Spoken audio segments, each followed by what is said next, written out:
Very well. I'll go at once.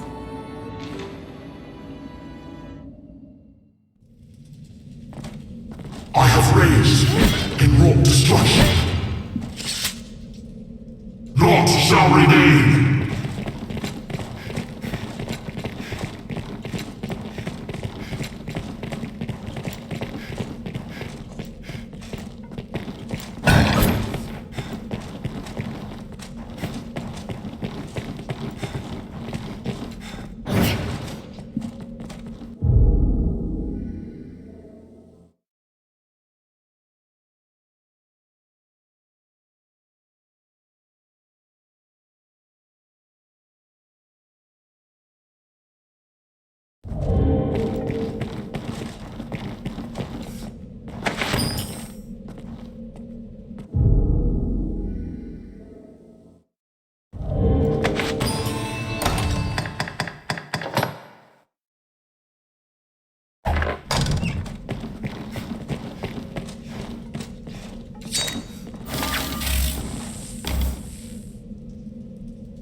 I'll go at once.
No path defense.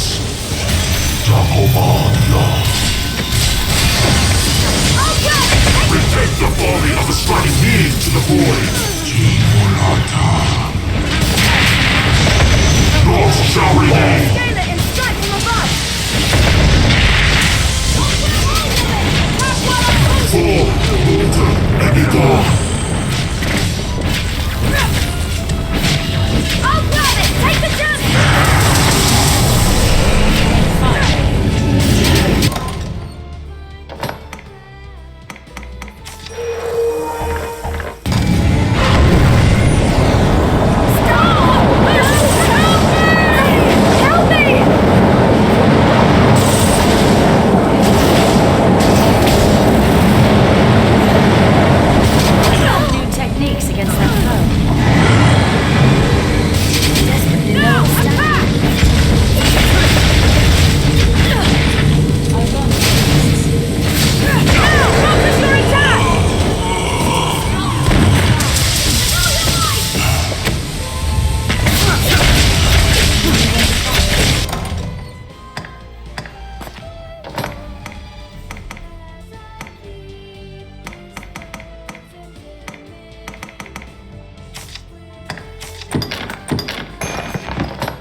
Still-hearted kinsman, you have my thanks.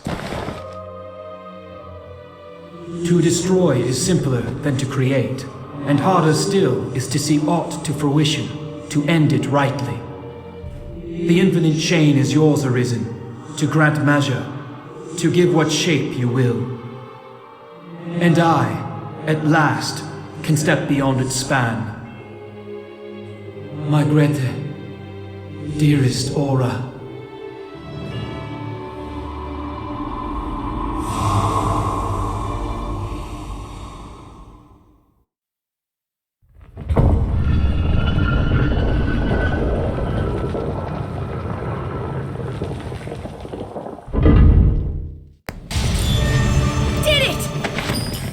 Object. Best we brought cures for various ailments. They may save our lives.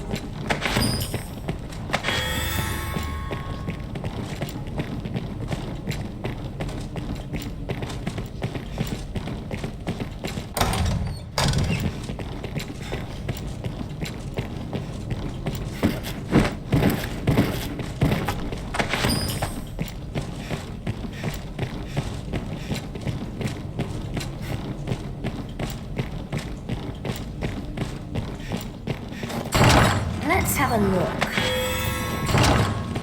I wonder what's inside.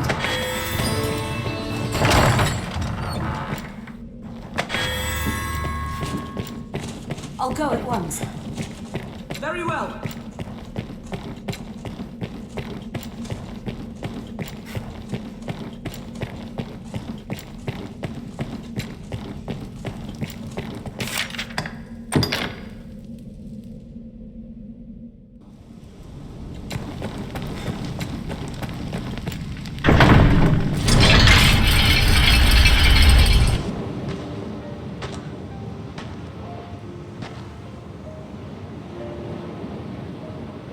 I fancied myself a strong man.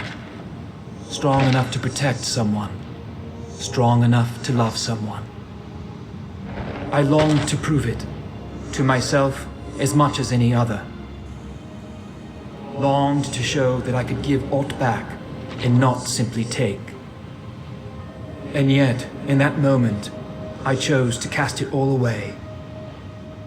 Though I cursed the world, what was writ true in my soul was an apology to you and our master who fostered a soul within you. You have not left to prove, my sweet, for I have known your love, and know it still. I have e'er wished nothing more than to share in your world, be it within the endless chain or beyond. Let us find our place together.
air is heavy. It's difficult to Somehow breathe sad. down here.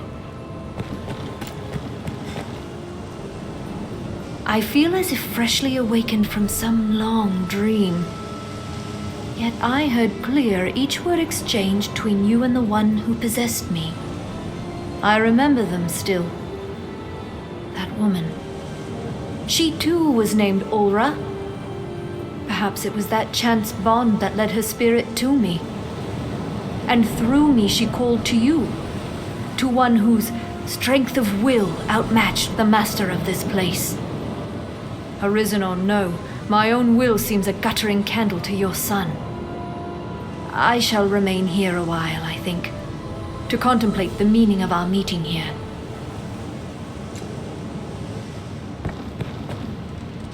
Sent our host to his grave, have you? Remind me never to cross you. Still, seems these walls aren't about to come crumbling down for want of his presence.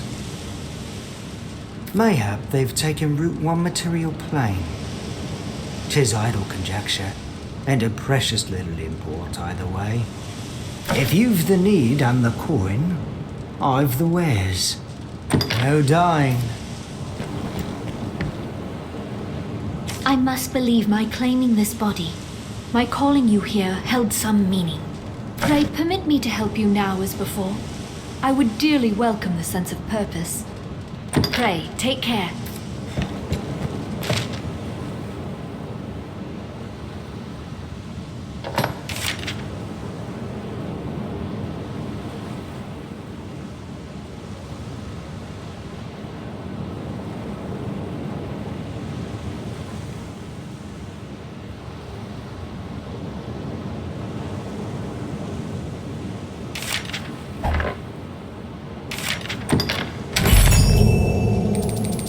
Seems her mother is in precarious shape. Has she...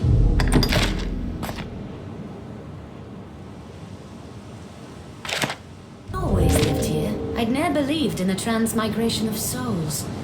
Or is this some other force at work?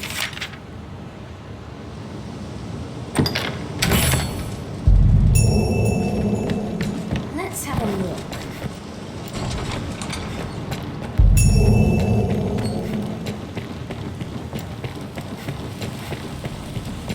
I pray you...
To serve her master and be as she commands. To be shaped in her image. That is the part of a pawn. But my master's image is no longer her own. Defeated by the world's steward, she fell into perdition. Having witnessed her fail to achieve her purpose, my breast was filled with regret. Yet amid that darkness, a spark of light too took root. Within my soul, a crude and inchoate mirror to the Arisen's own, new strength emerged. I had awoken to love. I came to notice the changes within me as his tireless ministration saw my shattered memories slowly mend. I came to love him as my master had before me.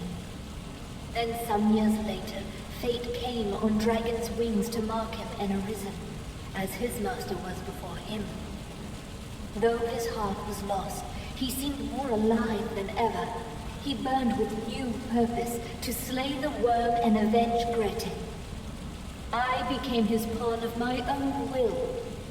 I too saw in this a new calling, to love him, serve him, and lend him strength, ultimately to become as him. It was a fate I welcomed gladly. Defeat me or speak your wish and offer up a sacrifice. A second time I heard the dragon's bargain spoke. Yet I felt a strange reluctance in its tone, as if the ultimatum were given unwilling. And in that moment, I knew it. The worm we now faced was my former master transformed. The revelation tore him apart. Whichever his choice, the wages were cruel tragedy. A new and dark desire poured forth from his sundered soul. His wish for power to destroy all existence marked me for death. And yet I never blamed him. For as my life was snuffed out, I held firm to my belief. The day would come, I knew, when he, our master, and I myself would find redemption.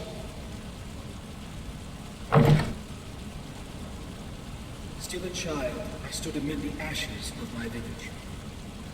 Through the driving rains, two figures came. One, a woman of golden hair, extended me her hand, perhaps in pity. Grete was the name she gave. A hunter of sorts, she said. Her quarry, the worm. As she spoke, the woman at her side simply stood and watched me, wordless. She was a pawn, come of a different world, the first I had seen. Her air was strange, yet somehow alluring. I chose to join them, this Arisen and her pawn. It seemed that will stand forever in the ruins of a lost life. They offered no words of invitation, yet neither did they turn me away as I followed. As we traveled, I was taught to fight. Grete was my mentor, my mother. She breathed new life into my parched soul. Then came the day the huntress found her mark. She left to face the world. That day's parting proved final. The pawn returned, alone and scarce alive. Gone was the bold and faithful Myrmidon who had served as Grete's steel. Her empty eyes stared through me now. And what of the worm? Had our mistress felled the beast and stayed calamity? The pawn held no answers. Her mind and soul as broken as her body. Yet no more of the earth was swallowed up. No more was the sky stained black.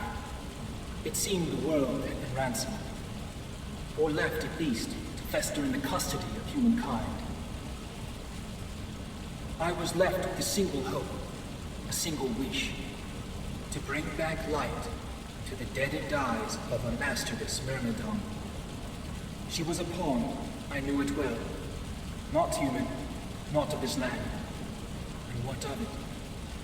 She bore Grete's mien, her face. Real or nil, I soon found myself in love. To know the unknown, that was my dream. to walk new frontiers and ancient halls alike, and to see all that this world holds. I was prepared to overcome any obstacle that barred my wandering. And so, when the dragon plucked the heart from my breast, I knew only joy. With new power and ageless life, I was free. I knew no greater treasure than freedom, no higher virtue, and yet, what drove me then to take him with me? What ought to have seemed a fetter became my greatest joy, my greatest love. And now, I haven't even the freedom of my own will. I followed the Arisen's path, past the worm into the halls of the World Steward. And there, my path ended. In defeat, I was remade a dragon. From the moment I donned a dragon skin, I was controlled by a single driving urge. To serve the Seneschal. This one thought consumed me, its pull inexorable. It was a hunger, an instinctual need. I burned for one who would defeat me, who would succeed where I had fallen. I craved the new Arisen. It is man's will that animates him. Can a being devoid of will truly be said to live? Am I alive, as I am now? The will that drives this cursed form to seek the Arisen is not my own. My will, my love, and all I am is crushed beneath its weight. Its force does not allow me even the luxury of regret. I am near drunk with it, though I war against it still with every shred of what once I was. In my final act, as a thinking being, I chose him for my destroyer. The question fell from my lips unbidden. What is your choice? Were it his wish, I would welcome death at his hands. Nay, I desired it. But his wavering gave voice to a new wish. That the world, its gods, and he himself be damned. My rule was set, my actions bound. I existed in that moment solely to give his wishes form. And so I did. I answered his desire, his cry of despair. And his love, my former shadow, was the price. My dreams have died unfulfilled, though I have neither the means to change that fact, nor the free will to mourn them. Perhaps what has transpired will serve some greater use. Let it be as a wedge struck into the chains that bind our endless hollow world, that those to follow may shatter them. I failed in my quest to explore the unknown, but if it serves some use in ending this cruel cycle, I can believe my life held meaning. In memory of Witte, silent-hearted, dragon-forged, with hair of gold and will of tempered steel, you ransomed me from a village burnt to ash, instilled life and fight. Dearest mentor, I commend you now to rest eternal. Your servant, bereft of master and memory, I keep now at my side. She lives on, your mirror in soul and body both, and I will not lose her as we have lost you. This I swear before your empty grave.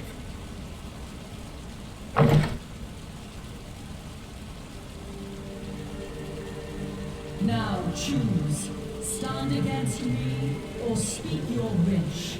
Offer your beloved in forfeit, and I shall see your will done. Choose. How am I to choose? No matter my answer, the price is death for the choice. Who am I to stand as arbiter of two lives? What would you have me do? You brought me here. If this be the will of the gods, the order of the world, then damn the lot of them! I'll take asunder! Very well. If that be your wish, I shall claim my price. Stop! No!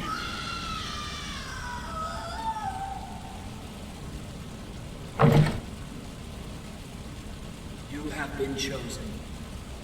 So saying, the worm pries the heart from my breast. I was made Arisen, known to the dragon, and bound to hunt it. It is a fate I embrace. What use have I for a heart left hollow? In a world without sweet Greta, my mentor, my mother, my beloved. I live only to see the dragon that claimed her slain. I will see its scaly hide stripped from bone by my hands ere I rest. Arisen, bearer of the dragon's mark, undying corpse, enjoined to make your will manifest. If my voice reaches you, heed me well. The Arisen, the Seneschal, the whole cursed world, all is but an illusion. A meaningless refrain, a hollow echo. What sense is there in giving one's life for these falsehoods? I damn them all, and I will not cease in my destruction until the last senseless cycle is broken, the last bond rent to dust. We'll see your journey through. An epitaph, perhaps?